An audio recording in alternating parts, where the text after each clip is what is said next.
So hello students, welcome back to my YouTube channel Gurukul matric point 2024। तो चलिए दोस्तों, आज हम बात करने वाले हैं प्रश्नावली 3.1 का क्वेश्चन नंबर 2 के बारे में। तो चलिए क्वेश्चन स्टार्ट करते हैं। उससे पहले आप लोग हमारे चैनल गुरुकुल मैट्रिक पॉइंट 2024 को सब्सक्राइब तथा वीडियो को एक लाइक करना ना भूलें। तो चलिए हम लोग वीडियो को स्टार्ट करते हैं। तो क्वेश्चन को पढ़ते हैं। तो क्वेश्चन में दिया हुआ है, क्रिकेट टीम के कोच, मतलब कोई क्रिकेट की टीम के कोच है जो कि 3900 रुपये में 3 बल्ले और 6 गेंद गिनता है, मतलब 3900 रुपया देता है और उसमें 3 बल्ला और प्लस में 6 बॉल खरीदता है, तथा बाद में उसने एक और बल्ला तथा उसी प्रकार का 3 गेंद 1300 में खरीदी। तो इस स्थिति में बीजगणितीय तथा ज्यामितीय रूप व्यक्त कीजिए। तो फिर बाद में जो खरीदा वो 1300 रुपये में क्या खरीदा, 3 गेंद प्लस में एक बल्ला। ओके, तो चलिए हम लोग इसको सॉल्व करते हैं, ज्यामितीय तथा ग्राफीय रूप में व्यक्त करते हैं। तो चलिए हम लोग सबसे पहले लिखेंगे हल। यहाँ पर हल लिखेंगे और यहाँ पे जैसे आप लोग जानते हैं कि यहाँ पर 3 बल्ला और 6 गेंद 3900 में खरीदा। तो हमें एक बल्ला का तो रेट नहीं मालूम है कितना है, और ना ही एक गेंद का एक दाम पता है कि कितना है। चलिए हम लोग इसको मान लेंगे पहले कि माना लिखेंगे, माना कि एक बल्ला का मूल्य, एक बल्ला का मूल्य कितना मान लेंगे, 1 रुपये। ओके, तथा अब यहाँ पे तथा में हम लोग लिखेंगे एक गेंद का मूल्य, एक गेंद का मूल्य कितना हो जाएगा तब, तो हमारा y रुपये लिख लेंगे कि नहीं। एक गेंद का मूल्य y रुपये होगा। तब यहाँ पर नीचे लिखेंगे अतः, यहाँ पर अतः जब बीजगणितीय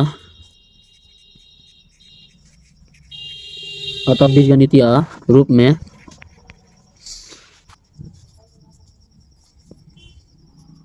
समीकरण,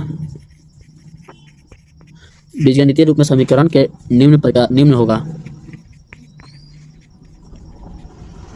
मतलब इसको समीकरण के रूप में हम लोग व्यक्त करेंगे। चलिए हम लोग इसको व्यक्त करते हैं। तो यहाँ पे हम लोग क्या, 3 बल्ला और 6 गेंद था कि नहीं। तो एक बल्ला का मूल्य हमारा 1 रुपये कि नहीं, एक बल्ला का क्या मूल्य है हमारा 1 रुपये, और एक गेंद का क्या मूल्य है हमारा y रुपये। तो यहाँ पे 3 बल्ला था, तो कोई भी चीज़ खरीदेंगे, मतलब एक पेन खरीदे हम लोग तो जिसका मूल्य है 5 रुपये, तो 10 पेन खरीदेंगे तो उसका मूल्य कितना होगा, तो 5 गुने 10 करेंगे इक्वल टू तब में 50 आएगा कि नहीं। तो उसी हिसाब से हम लोग इसको भी हल करते हैं। तो यहाँ पे जब एक बल्ला का मूल्य हमारा 1 रुपये है तो 3 बल्ला का मूल्य कितना होगा, तो 3 इंटू एक्स करेंगे तो क्या आएगा हमारा 3x आएगा। तो यहाँ पे 3 लिख लेंगे, प्लस में लेंगे जब 6 गेंद है प्लस में, तो यहाँ पे 6 गेंद का मूल्य क्या होगा हमारा, तो यहाँ पे एक गेंद का मूल्य क्या है y, तो यहाँ पे 6 से गुना करेंगे तभी ना आएगा, तो हमारा क्या आएगा 6y। तो इक्वल टू 6 इक्वल टू कितना में टोटल लिया गया था, तो 3900 कि नहीं। चलिए इसको इरेज करते हैं नीचे वाले को। तो यहाँ पे 3900 में लिया गया था। तो इसको हम लोग इसमें देखिए 3 कॉमन है, इसमें भी और इसमें भी, मतलब 3 से तीनों भी हो सकता है। तो इसमें हम लोग क्या करेंगे, 3 को कॉमन ले लेंगे फाइनली। तो जब हम 3 को कॉमन लेंगे तो यहाँ पे क्या होगा, 3 एकम 3, तो यहाँ पे x plus 2y equal to 39 तो 1300 कि नहीं। तो हमारा क्या हो जाएगा, x plus 2y equal to 1300। तो हमारा समीकरण नंबर 1 हुआ। अब चलिए समीकरण नंबर 2 को देखते हैं। तो जो क्वेश्चन था हमारा यहाँ पर बाद में वाला, जो ये वाला क्वेश्चन था बाद में, एक और बल्ला और उसी प्रकार का 3 गेंद 1300 में खरीदा। तो इस समीकरण को हम नीचे लिखते हैं। तो यहाँ पर जब हम माने हैं कि एक बल्ला का मूल्य 1 रुपये है, तो अब एक बल्ला खरीदा है तो उसका मूल्य क्या लिखेंगे, x प्लस में और कितना गेंद, 3 गेंद, तो 3y। एक गेंद का मूल्य 3y रुपया है, तो यहाँ पे गुना करेंगे 3 से, तो 3 ही गेंदा ने लिया है, तो 3y हो जाएगा कि नहीं। चलिए हम इसको इरेज कर लेते हैं और यहाँ पे लिखेंगे इक्वल टू कितना में लिया था, तो 1300 में। तो हमारा समीकरण 2 हो जाएगा कि नहीं, हमारा समीकरण नंबर 2 हो गया। अब इसको हम लोग ग्राफीय रूप में लिखेंगे। यहाँ पर नीचे ग्राफीय रूप। तो यहाँ पे समीकरण नंबर 1 को पहले देखेंगे, फिर 2 को बाद में देखेंगे। यहाँ पे समीकरण नंबर 1 से, यहाँ पे समीकरण नंबर 1 से ओके। तो यहाँ पे समीकरण 1 क्या हुआ है हमारा, x plus 2y equal to 13 कि नहीं। तो यहाँ पे इसका होगा x plus 2y equal to 1300, 1300 हो गया। तब यहाँ पे हम लोग क्या करेंगे, यहाँ पे 2y को ऐसे ही लिखेंगे, 2y हम x को क्या करेंगे, उधर भेज देंगे, इक्वल टू 1300, यहाँ पे एक सेकंड, 1300 यहाँ पे x प्लस में, तो यहाँ पे जाएगा तो माइनस हो जाएगा कि नहीं। तो यहाँ पे इस रूप में हमारा आ जाएगा। तो यहाँ पे y का वैल्यू निकालना है हमें, तो y equal to 1300 minus x by 2 आ जाएगा कि नहीं। 2 आ जाएगा। तो अब इसको हम लोग ग्राफ के रूप में व्यक्त करने वाले हैं। तो इसको ग्राफ में व्यक्त करने के लिए हम लोग को x और y का मान ज्ञात करने का, मतलब x का मान रखकर y का मान हमें ज्ञात करना होगा। जो कि अपने मन से x का मान कुछ भी रख सकते हैं, ये नहीं है कि नहीं यही रखेंगे, 2 या 4 जीरो से लेकर अनंत तक रख सकते हैं। तो यहाँ पे लिखेंगे, सबसे पहले इसको कोठा बनाएंगे, कोटि, तो यहाँ पे x और y हो गए। तो यहाँ पे कम से कम 2 को बनाना अनिवार्य है, 2 से ज़्यादा भी बना सकते हैं, कोई बात नहीं है। तो यहाँ पे हम लोग, यहाँ पे हम 3 को बनाएंगे। ओके, 1 2 और ये 3। तो यहाँ पे दिया हुआ है y बराबर 1300 माइनस एक्स बाई 2। तो यहाँ पे हम लोग कुछ भी लिख सकते हैं अपने सुविधा अनुसार। यहाँ पे मान लीजिए x का मान हम लोग शून्य रखेंगे, x का मान हम जब शून्य रखेंगे तो यहाँ पे 1300 माइनस एक्स है ना, तो यहाँ पे 0। तो यहाँ पे 1300 में से 0 जाएगा तो क्या बचेगा 1300, और डिवाइड करेंगे 2 से तो हमारा कितना आ जाएगा यहाँ पे 650, कि नहीं। तो यहाँ पे क्या होगा हमारा 650 हो जाएगा। और चलिए हम लोग x का मान कुछ और रख सकते हैं। तो यहाँ पे x का मान क्या रखेंगे, 1 रखेंगे तो कठिनाई आएगी कि नहीं। चलिए हम सीधा सीधी क्या रखते हैं 50, फिर भी गड़बड़ होगा। तो हम लोग ऐसा रखेंगे ना कि ग्राफ में भी हट जाए और इधर उधर भी ना करना पड़े ज़्यादा। तो इसको हम लोग रखेंगे x का मान हम लोग रख सकते हैं 100, सीधे 100 रखिए, यहाँ पर सबसे अच्छा रहेगा। ग्राफ में भी हट जाएगा, 50 का ले लेंगे तो आराम से हो जाएगा कि नहीं। तो यहाँ पे 1300 माइनस 100 इक्वल टू 1200, और डिवाइड करेंगे 2 से तो हमारा कितना आएगा 600। तो इसको x का मान हम लोग क्या रखेंगे 100, और y का मान कितना आ जाएगा हमारा तो 600। और फिर हम लोग x का मान अब 200 रख लेते हैं। ओके, हम लोग यहाँ पे x का मान क्या रखेंगे 200। तो 200 में से 1300 में से 200 जाएगा तो यहाँ पे 1100 बचेगा कि नहीं। जब 1100 को 2 से डिवाइड करेंगे तो हमारा कितना आ जाएगा 550, यहाँ पे 550 आ जाएगा। तो यहाँ पे 200 रखने पर 550 प्राप्त हुआ कि नहीं। तो हमारा तो ई सॉल्व हो चुका है। अब चलिए हम समीकरण नंबर 2 की ओर बढ़ते हैं। तो यहाँ तो ये आ गया समीकरण नंबर 1 का 1 आ गया। अब समीकरण नंबर 2 को देखते हैं। यहाँ पे जो समीकरण नंबर 2 है x plus 3y equal to 1300। तो यहाँ पे लिखेंगे 2 से ओके। तो यहाँ पे आएगा x plus 3y equal to 1300, यही आएगा हमारा 2 नंबर में। तब इसको भी हम लोग ये कर लेंगे इसको। तो यहाँ पे 3y को वैसे ही रखेंगे और x को उधर भेज देंगे तो क्या होगा 1300 माइनस एक्स। तो उसी प्रकार से फिर करेंगे हम लोग, इसको भी x का मान रखकर y का मान निकालना होगा कि नहीं। तो यहाँ पे इसका भी हम लोग पहले कोठा बना लेते हैं। तो यहाँ पे x और y ओके। तो यहाँ पे x का मान, तो यहाँ पे y इक्वल टू निकालेंगे तो हमारा 1300 माइनस एक्स बाई 3 हो जाएगा कि नहीं। तो हमारा ये होगा y इक्वल टू, तब इसको भी हम लोग देखेंगे। तो यहाँ पे 1300 माइनस, तो x का मान 0 रखेंगे तो क्या आएगा हमारा यहाँ पे 1300 माइनस 0/3। तो यहाँ पे क्या आएगा तो 1300/3 कि नहीं, कट जाएगा। तो 1 सेकेंड, यहाँ पे हम लोग x का मान 100 रखेंगे क्योंकि 0 रखने पर कोई शिक्षक नहीं बैठ रहा है, नहीं जा रहा है। यहाँ पे 100 रखेंगे x का मान जब हम लोग 100, तो 1300 माइनस 100 इक्वल टू क्या बचेगा 1200। तो हमारा 3 से कट जाएगा, 3 चौके 12, तो 400 बार में क्या नहीं। x का मान हम लोग 100 रखे हैं तो हमारा क्या आएगा 400 ओके।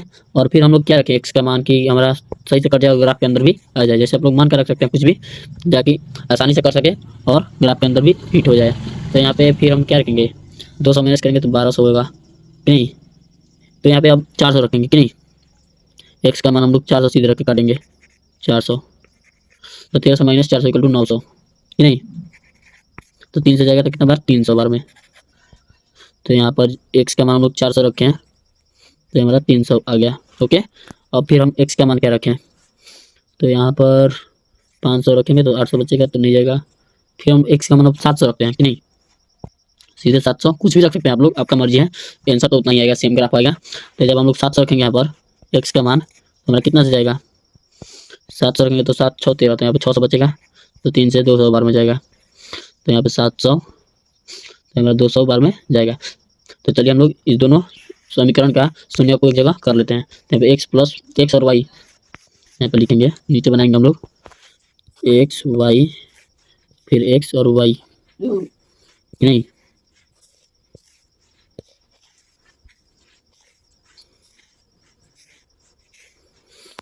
तो यहाँ पे पहले वाले में क्या है, पहले वाला समीकरण में हमारा यह है 0 100 और 200, 650 600 और 5 साढ़े 500 नहीं।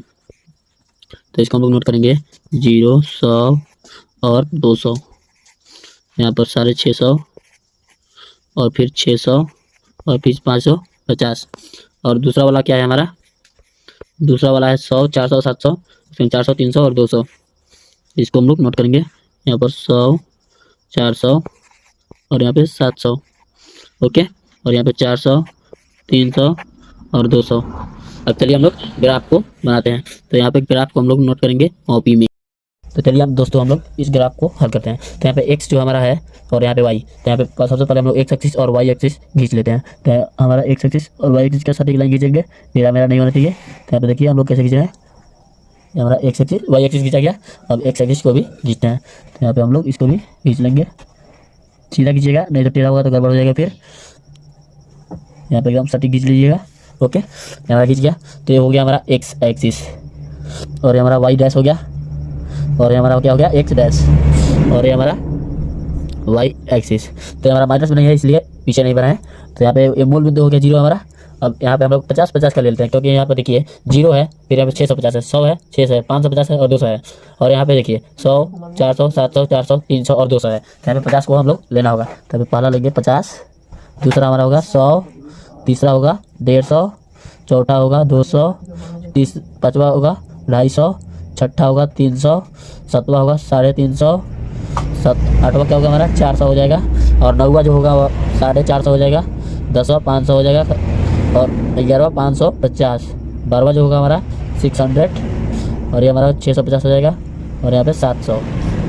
ओके, अब चलिए हम लोग वाई एक्सिस को भी बना लेते हैं। तो वाई एक्सिस जो होगा वो होगा 50 का लेना है तो 50, 100, 150, 200, 250, 300, 350, 400, 450, 500, 550, 600, 650 और हमारा 700 हो जाएगा। ओके, तो चलिए हम लोग इसको सॉल्व कर रहे हैं। तो यहाँ पे दिया हुआ है समीकरण 1 में x बराबर 0, यहाँ पे x जो x एक्सिस है हमारा 0 हो जाएगा, और y बराबर 650। तो हमारा यहाँ पे एक बिंदु आएगा नहीं, यहाँ पे 0 और 650 का आएगा बिंदु एक, और दूसरा बिंदु क्या है हमारा 100 और 600। तो यहाँ पे x 100 हो जाएगा और y क्या होगा 600। तो यहाँ पे एक बिंदु आएगा जो कि होगा 100 और यहाँ पर 600, और तीसरा बिंदु क्या है 200 और 550। यहाँ पे 200 और 550 यहाँ पे आएगा कि नहीं, तो ये हमारा आएगा 200 और 550। तो हम तीनों बिंदु को मिला लेंगे बिल्कुल सटीक तरीके से। ओके, तो यहाँ पर ध्यान रखिएगा बिल्कुल बीचों बीच मिलाए, इधर उधर ना जाए। हम लोग इसको ऐसे मिला लिए। अब चलिए समीकरण 2 को भी देखते हैं। तो समीकरण 2 में दिया हुआ x = 100, तो यहाँ पे x = 100 और y = 400। यहाँ पे y में 400 और x में 100, तो एक बिंदु यहाँ पर हो जाएगा, पहला जो होगा वो 100 और 400 का नहीं, और दूसरा बिंदु क्या है 400, x बराबर तो 400 ये हमारा यहाँ पे आएगा, और y बराबर 300, 400 और 300, तो हमारा यहाँ पे आएगा एक बिंदु। दूसरा जो होगा 400 और 300, y = 300 है, और यहाँ पे जो होगा 700, तीसरा जो है 700 और 200, तो तीसरा बिंदु यहाँ पे 700 हो जाएगा x, और y बराबर 200, यहाँ पर 200, तो एक बिंदु ये हमारा होगा जो होगा 700 और 200। ओके, चलिए हम इसको भी मिलान कर लेते हैं। तो यहाँ पे इसको मिलान एकदम बिंदु से करेंगे ताकि इधर उधर गड़बड़ ना हो कुछ भी। यहाँ पे जब हम इसको मिलान कर लिए तो ये हमारा दो बिंदु हो गया, एक ये और एक ये। तो इसको जब हम आगे बढ़ाएंगे तो हमारा मिल सकता है, या फिर नहीं भी मिलेगा, बहुत आगे जाएगा तो मिलेगा। ओके, तो इस कुछ इस प्रकार ही हमारा ग्राफ होगा। तो समीकरण 1 क्या था, जो था हमारा x + 2 y = 1300। तो इसको हम लोग नीचे लिख लेंगे, और इसका क्या था, तो x + 3 y = 1300। ये दो समीकरण है, इसको लिख लिए। तो कुछ इस प्रकार की हमारा ग्राफ बनेगा। तो उम्मीद करता हूँ कि आप लोगों को वीडियो अच्छा लगा होगा। वीडियो अच्छा लगा तो हमारे चैनल को सब्सक्राइब तथा वीडियो को एक लाइक जरूर कर दीजिएगा। चलिए मिलते हैं फिर अगले वीडियो में, तब तक के लिए बाय। अच्छा लगा तो कमेंट जरूर करिएगा। चलिए मिलते हैं अगले वीडियो में। तो यहाँ पे हमारा 40 हो जाएगा, 40 और 80 हो जाएगा, 40,80, और फिर यहाँ पे क्या होगा हमारा 0 और फिर 80। ओके, तो हमारा एक बिंदु हो गया, और फिर यहाँ पे जो मूल बिंदु है हमारा, तो वो क्या होगा हमारा, तो x का 0 है, तो यहाँ पे 0 और फिर 150। ओके, और फिर दूसरा वाला क्या होगा 10 और 130, और तीसरा वाला हमारा क्या होगा बिंदु जो होगा 20 और 110, यही होगा। तो इसका क्या था हमारा जो समीकरण है, इसका क्या था, तो इसका समीकरण हमारा क्या था, यहाँ पर पहले वाले का जो था उसको हम लिखेंगे 2x + y = 160 था, ओके। और जो दूसरे वाला का था वो इधर लिख देंगे हम लोग। दूसरे वाला का क्या था, तो दूसरे वाला का था हमारा 4x + 2y = 300। ओके, तो यही हमारा सॉल्व हुआ। तो हम लोग ग्राफ भी बना चुके हैं। तो चलिए हम मिलते हैं फिर अगले वीडियो में, तब तक के लिए बाय। आप लोग मेरे चैनल गुरुकुल मैट्रिक पॉइंट 2024 को सब्सक्राइब तथा वीडियो को एक लाइक जरूर कर दीजिएगा। जय हिंद,